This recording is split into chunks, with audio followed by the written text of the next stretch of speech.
Lisa and welcome to my channel. Today we're going to make a horse cooler. This is a quick and easy craft, very inexpensive, and it can be great for decorating your barn for holidays and for scene class, for all sorts of fun things. We're going to put this in since I'm working on lots of patterns, some pretty fancy patterns going forward. So this is just a quick and easy craft for fun. Enjoy. Let's get started.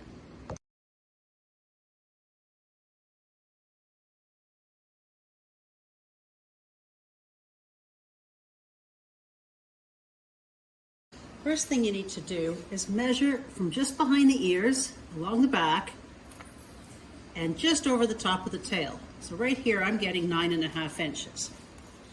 We're going to take another measurement from above the knee on both sides over the horse, and to the top of the knee again, and I'm getting 9 inches. For fabric, you can get what they call fat quarters at a quilting store or at Michael's. And these have all, I think I got these from Etsy and this from Michael's. And this is a cotton quilting fabric. You can get some pretty fun stuff like that. There's also other fabrics you can use, but this is often to scale. You can find some really nice doll scale ones on Etsy. When you've chosen your fabric, it's good to iron it out to get rid of all the wrinkles. Now I've got my fabric ironed out.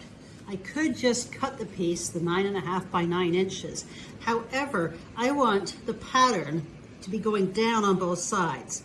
So I'm going to do 9.5 inches long, and then I'm going to cut the 9 inches in half. So it'll be 4.5 on one side and then 4.5 on the other, and I'm going to join them. Now to do that, if I'm going to do 4.5 and 4.5, I'm going to add a little extra, say 3/8 of an inch for the seam allowance. Because this is a cooler, it doesn't have to be perfect. So if I do the 4.5 inches plus a little extra, then I'm just going to cut here, and to make sure that the cut is straight, I'm just going to rip it. And then I'm going to do another one exactly the same.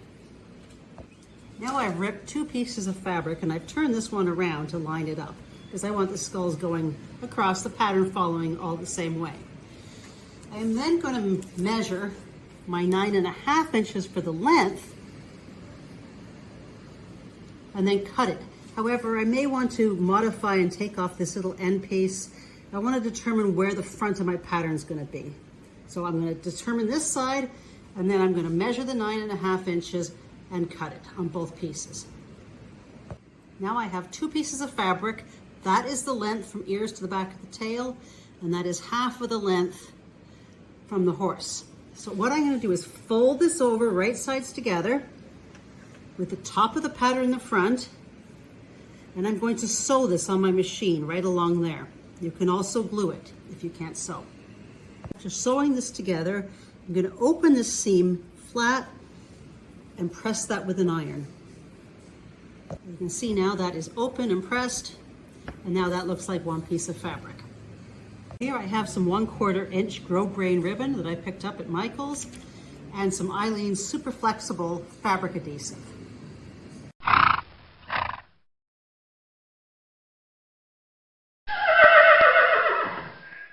I'm going to take the grosgrain ribbon, leaving a little bit on each side along that seam we just created, and cut that. And then with fabric glue, I'm going to glue this on. So I'm just going to apply some glue right along this seam, and then glue on the ribbon right down the center. Once you have that glued on, turn it over and glue those down on both sides. Now I have some 1/8 grosgrain ribbon, sadly not in the same color, and I'm going to cut 2 4-inch pieces. On the front of the cooler, we're going to turn it upside down and measure 3/4 of an inch on both sides of the center.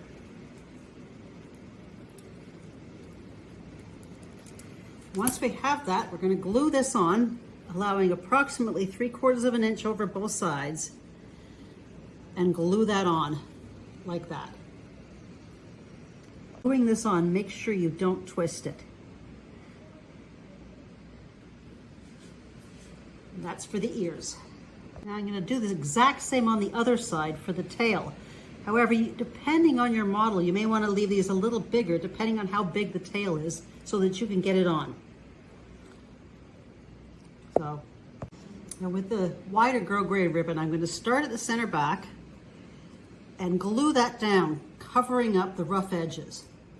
When I get to a corner, I'm going to fold it over like that, glue it down.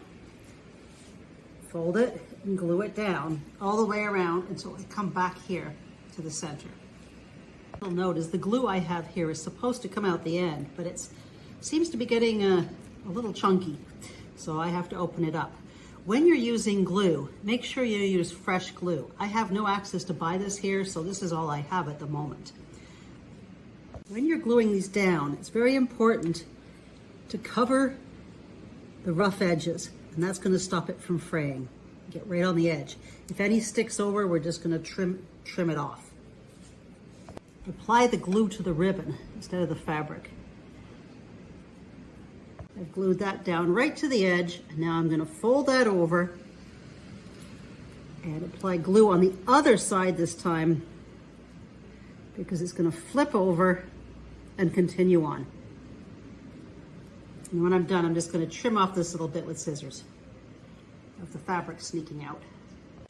Take 2 pieces of the thinner grosgrain ribbon around 6 inches long and adding glue to about 3/4 of it, 3/4 of an inch. Glue that between the tie and the bottom section on the front, and these are going to be the ties. Again, you may want to try it on your horse first to see where it's best for you. Glue one on each side,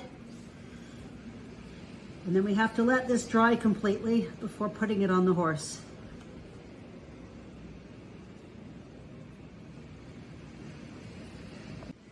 You can make all sorts of these for your stable or barn. They make up really easy and quick. You can have a more drapey fabric if you'd like it to sit really drapey on the horse, and you're ready to go. However, because this is a Halloween one, I got myself some little wiggle eyes, and I'm going to glue them on some of these skulls just for fun. And here's my finished cooler, complete with wiggly little googly eyes. To put it on, slide it under the tail, over the ears, and then tie the front into a bow. Now we're done. This is a very quick and inexpensive craft. However, you can use it for costumes, scene class, decorate your barn, holiday fun like I'm doing here, or just for playing. Enjoy.